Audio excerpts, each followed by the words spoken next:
Assalamualaikum warahmatullahi wabarakatuh. Saya Alfa Laila dari Prodi Pendidikan Guru Madrasah Ibtidaiyah semester 3 Universitas Islam Negeri Sunan Ampel, Surabaya.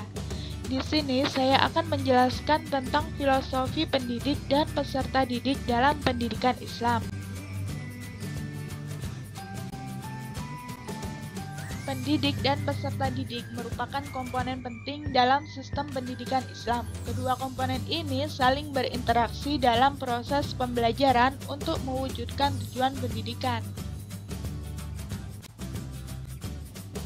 Apa sih makna dan kedudukan pendidik dalam pendidikan Islam?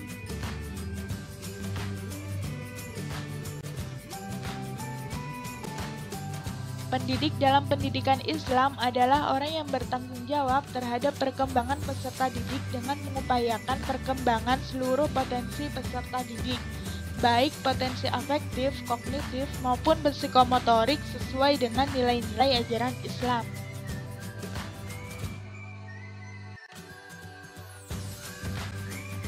Dalam ajaran Islam, pendidik mendapatkan penghargaan yang tinggi. Dari tingginya penghargaan tersebut, sehingga menempatkan kedudukan guru setingkat di bawah kedudukan Nabi dan Rasul.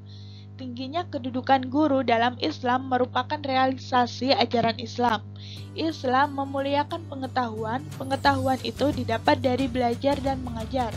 Maka dari itu, Islam tidak memperbolehkan jika tidak memuliakan guru.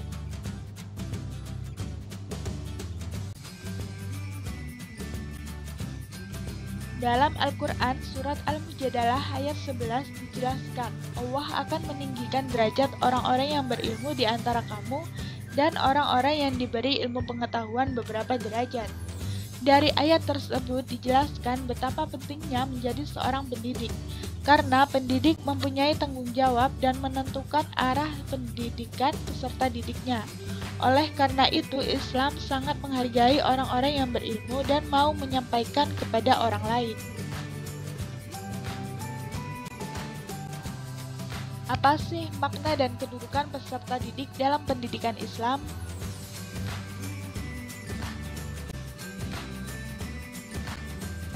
Peserta didik dalam pendidikan Islam merupakan objek dan subjek pendidikan yang memerlukan bimbingan pendidik untuk membantu mengarahkan serta mengembangkan potensi yang dimilikinya. Potensi yang dimiliki peserta didik tidak akan tumbuh dan berkembang optimal tanpa bimbingan pendidik. Kedudukan peserta didik ada dua. Yang pertama sebagai objek pendidikan. Peserta didik dipandang sebagai objek jika dilihat dari sifat manusia sebagai makhluk sosial yang selalu membutuhkan orang lain. Kedua, sebagai subjek pendidikan. Peserta didik dipandang sebagai subjek manakala ia sebagai makhluk yang berpikir, sehingga dalam interaksi pengajaran ia juga bertukar pikiran dengan guru yang mengajarnya. Konsep pendidik dan peserta didik menurut pandangan Islam ada tiga. Yang pertama, syarat ideal yang harus dimiliki. Kedua, karakteristik. Dan yang ketiga, tugas. Konsep pendidik menurut pandangan Islam. Syarat ideal yang harus dimiliki pendidik. Yang pertama, takwa kepada Allah Subhanahu wa Ta'ala. Kedua, berilmu. Ketiga, sehat jasmani dan rohani. Keempat, berkelakuan baik. Karakteristik pendidik. Yang pertama, bersifat zuhud, ikhlas dalam menjalankan tugasnya. Kedua, mengetahui karakter peserta didik. Ketiga, jauh dari dosa, bersih tubuh dan akal jiwanya. Keempat, mencintai dan memaafkan kesalahan peserta didik.